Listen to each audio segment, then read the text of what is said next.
No.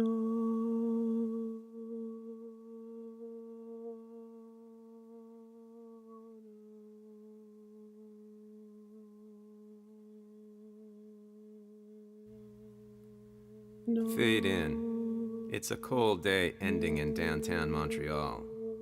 The sidewalks are crowded with office workers and students, the employed and the employment wishing. There are others too on the street. They linger more than walk, and so, logically, they should be extra visible.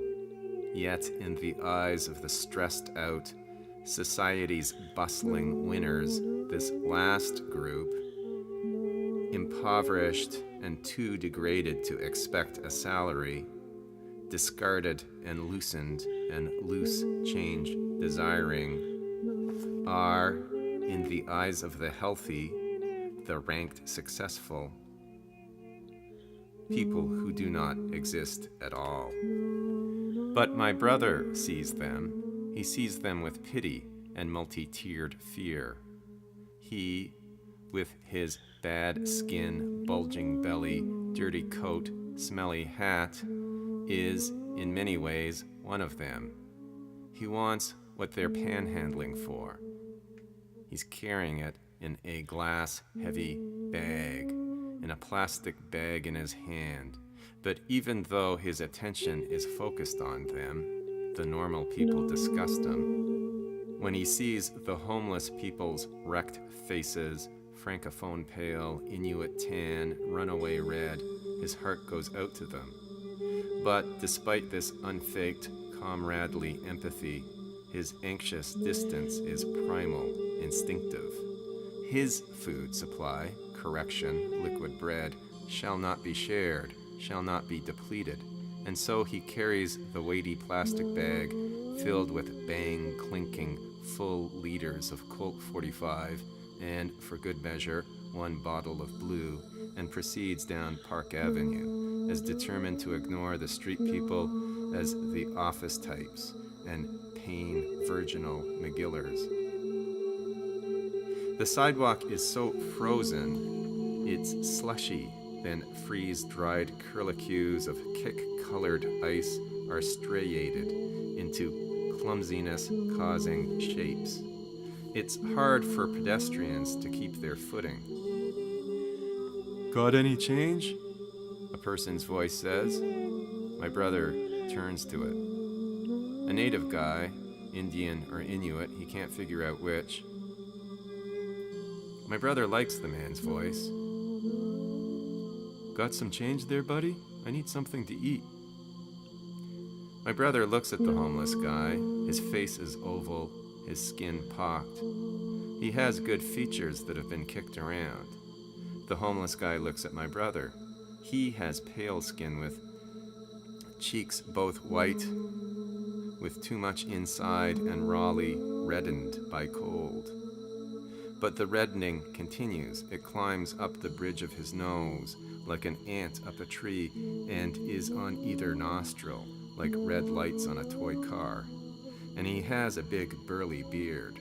The beard so thick it looks animal, rough and wild and flecked with additional substances. My brother looks at the homeless guy and knows he's a drunk. Inside his mind guts, shame that the homeless guy, whose eyes seem fixed on the plastic bag in his hand with its 4-bottle content, knows him too.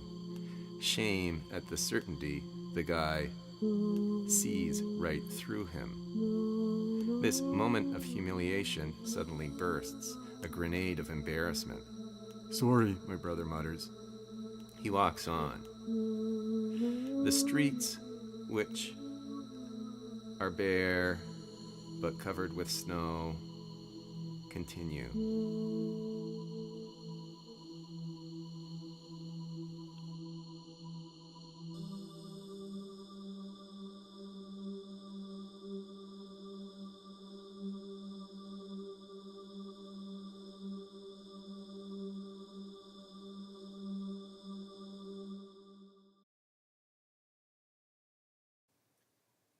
No.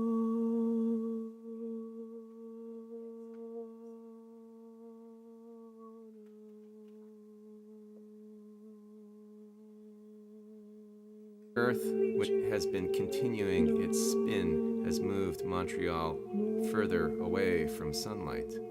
And now the cloudy winter sky is at its deepest evening. The temperature drops another degree. The ice on the sidewalk hardens its unevenness. My brother hears a plaintively vulnerable cry, the mewing of animal baby, and spots a little cat. It's a tiny creature, perhaps an adult whose size has been limited by limited food. The cat's face, direct, humorless, ignorant of charm, looks right at my brother, and its mouth opening, teeth looking like model dinosaur fangs. It meows again, meows right into my brother's heart. My brother stoops to pet the dear creature, stoops with his blurry, badly coordinated balance. Clunk, heavy clink. The cat flees, and my brother, straightening, harumphing at this feline snub, doesn't notice his grip has loosened. Crash! The bag of bottles is snatched by the earth's gravity and breaks cleanly and multiply on the hard streets. Fuck! Fuck it! God damn it! God damn it! Fuck! Passers-by glance at my yelling bro and close their nostrils against the broken smell of beer. Fuck! My brother's rage is boundless and useless. Cold, cold, cold. He staggers another block and turns his head to the omniscient sky. It, too, has its way of blinking. Little flecks of snow, tiny with cold tentativeness, are falling from the sky. These little flakes, like spittle, fall on my brother's face, and a memory of childhood fills him with such absoluteness. It's recalled Ottawa, 1969. Walking with my mom and dad and me to a neighborhood rink. Outside sensations. The feeling in old, gone memory of living on a quieter, nobler planet. The feeling of great, pervasive quiet. The feeling, too, that the past equals the present and has the power to enter it.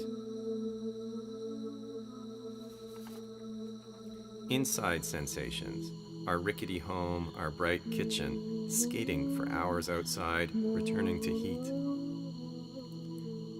My brother suddenly remembers the homeless guy and feels a big regret. He feels like he just let down a friend. He backtracks, his movements a little more agile than they've been recently. Like any addict, being denied his addiction cheers him up. But the homeless guy's spot is empty now. The past is shoveled aside by the present. Friendship potential is, these are the odds, usually bombed into oblivion by reality. My brother keeps walking, his face and hands turning more and more raw, and he leaves the present once again, and he walks down side streets that are concrete portals to childhood and past.